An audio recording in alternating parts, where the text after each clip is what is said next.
Causality. If there is only consciousness entirely and no external condition, from what are the many imaginations, such as the 8 consciousnesses, etc., born? The verses of Vasubandhu say, "From the consciousness that is all seeds transformation occurs in such and such ways, due to the power of mutual influence. This and that imagination is born." The treatise says that consciousness that is all seeds, sarvabijavijasana, means the particular energies in the root consciousness that are capable of producing their own results.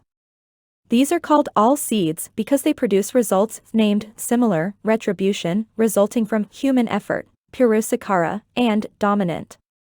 The reason for the exclusion of the result named disentanglement is that it is not born from seeds. It is only realizable and not the result of seeds, because one must manifest and generate the path and eliminate the bonds in order to obtain it. Although this has the meaning of mutual influence, it is not what is being discussed here, because here it says that as seeds are the kind that are able to produce imagination directly. This consciousness, that holds all the seeds, is their substance. Therefore, they are called consciousness, because the seeds have no separate nature apart from the root consciousness.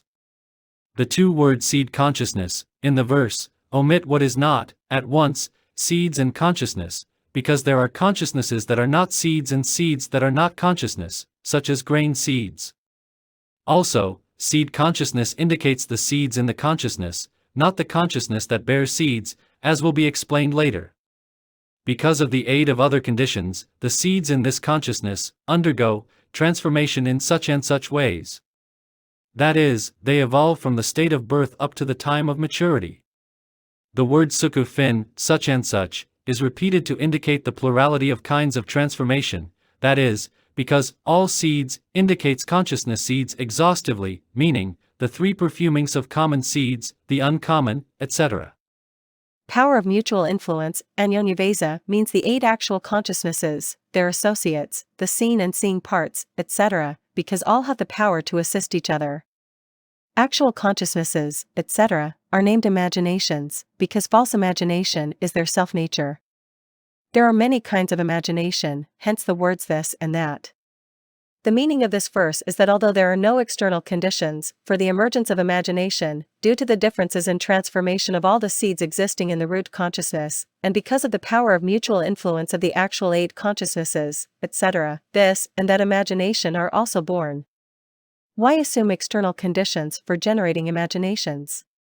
You must understand that the origin of pure dharmas is the same, because they are born from the conditions of actual pure seeds and the actual consciousnesses. 1. The 4 conditions. As it was said, the conditions consisting of seeds and actual dharmas produce imagination. How must we understand the characteristics of this conditioned birth? There are 4 conditions. 2. Condition as cause.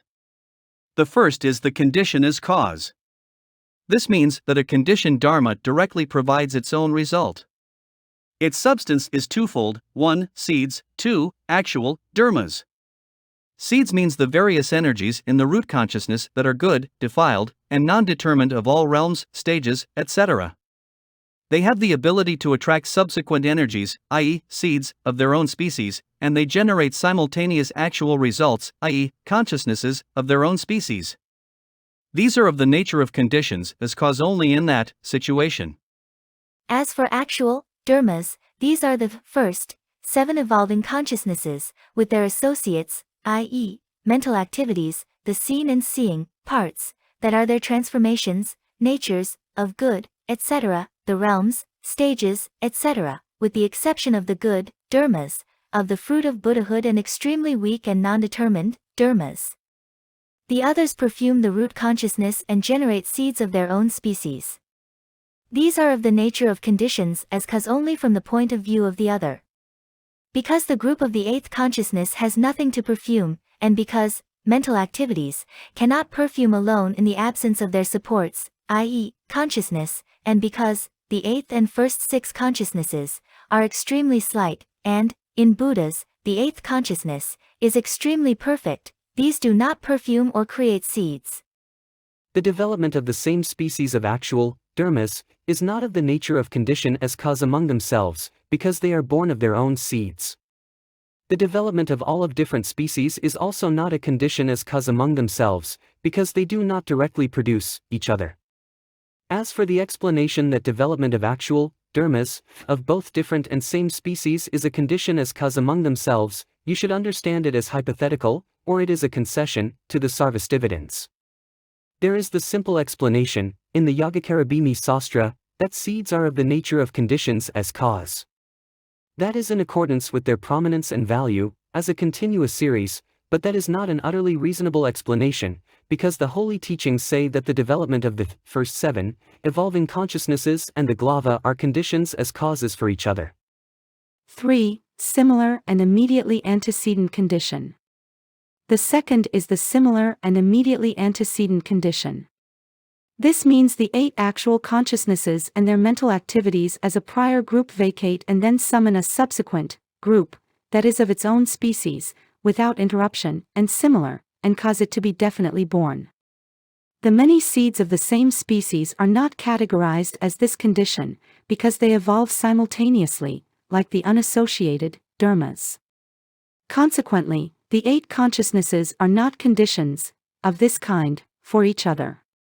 Even though mental activities always evolve together with mind, they are its associates, and they therefore combine with them to resemble a unity that cannot be supposed to be separate or differentiated, and for that reason they act upon each other as similar and immediately antecedent conditions. Upon entering nirvana, without remainder, the mind is extremely weak and lacking in the function of vacating and summoning. Also, it will not, subsequently, generate similar and antecedent dharmas. Therefore it is not this condition. How do we know that this is so? There is evidence in the Yogacarabhimi Sastra that says, if immediately after this consciousness, etc., another, subsequent, consciousness, etc., is definitely born, then we say that the former is the similar and immediately antecedent condition of the latter.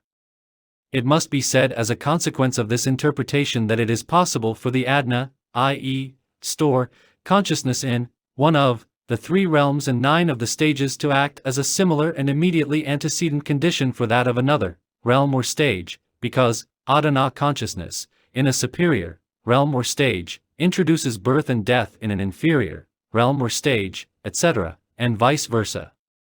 An impure consciousness immediately has birth as pure consciousness, but the pure is definitely not born as an impure one, because once mirror knowledge occurs, it must never come to an end.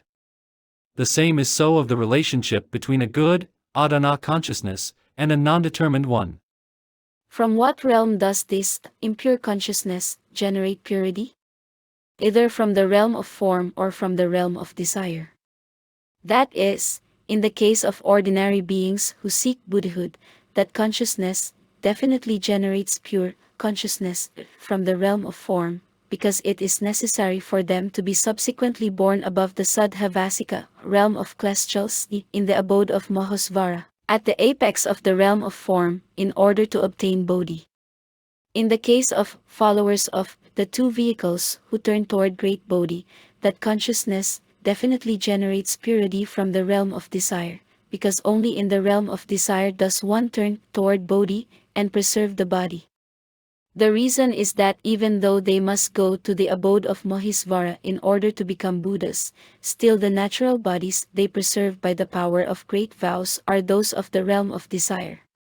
There is an interpretation that in the realm of form, also, there are disciples who turn to the Mahayana and vow to preserve their bodies, and this does not disagree with teachings or reason. Therefore the purity of the 8th consciousness of disciples is capable of appearing from the mind of the realm of form. As for the absence of turning to the Mahayana in the 5 Saddhavasika realms, it is because the scriptures do not say that beings there manifest the great mind of Bodhi.